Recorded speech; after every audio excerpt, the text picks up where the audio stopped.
how do we know that Ishan is on a secure website? Well, first of all, you can check, what's this called? You got it, the protocol.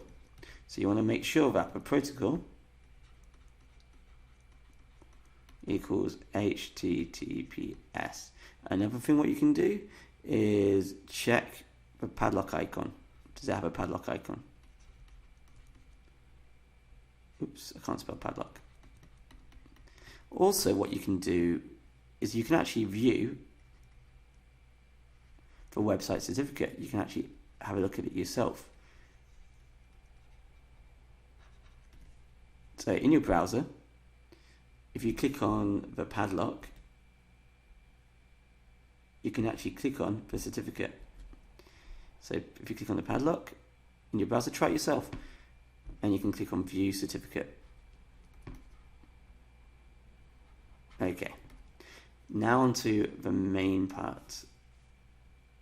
So let me just erase all of this. Right. Okay. Describe how an SSL connection is made. So we've got a computer. This computer is using a browser. My browser will make a request to the web server.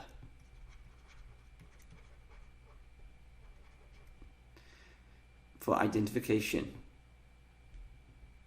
ID. So one, browser, I'm going to do B for browser, requests, S for server, or web server does to WS, to identify itself,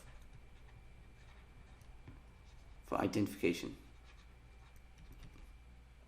Step 2, the server will send the browser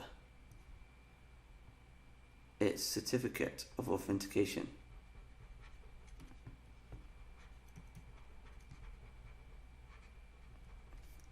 So step 2, web server sends certificate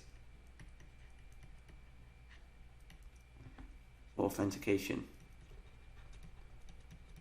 to the browser. Step 3, the browser will, imagine you've got a magnifying glass, whatever, we'll have a look at the certificate and we'll authenticate it. Browser inspects certificate, I'm going to do cert for certificate, and authenticates it.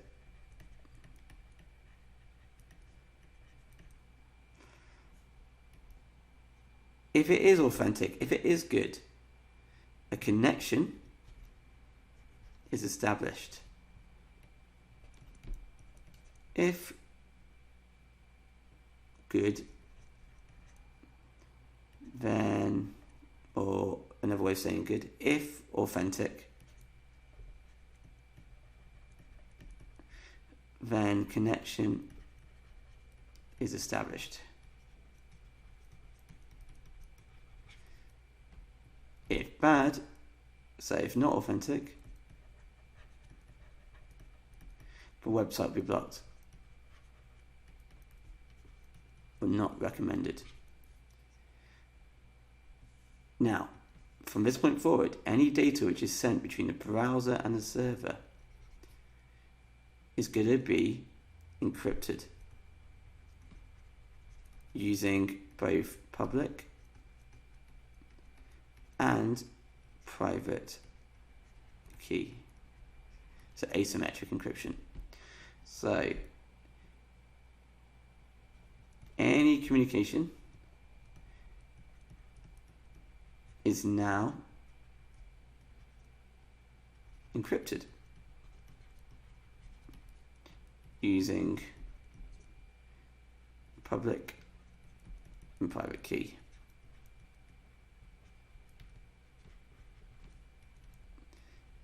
Asymmetric encryption. So, to go through that again, your web browser will ask for a web server to prove it is who it is. Yo, prove to me you are who you say you are. Web server will send back the certificate of authentication. Your web browser will inspect it and go, yep, it's authentic, or no, it's a fake. If it's a fake, the website will say, we do not recommend you going onto this website. It cannot be trusted. If it is authentic, communication is established between your browser and the website, the web server.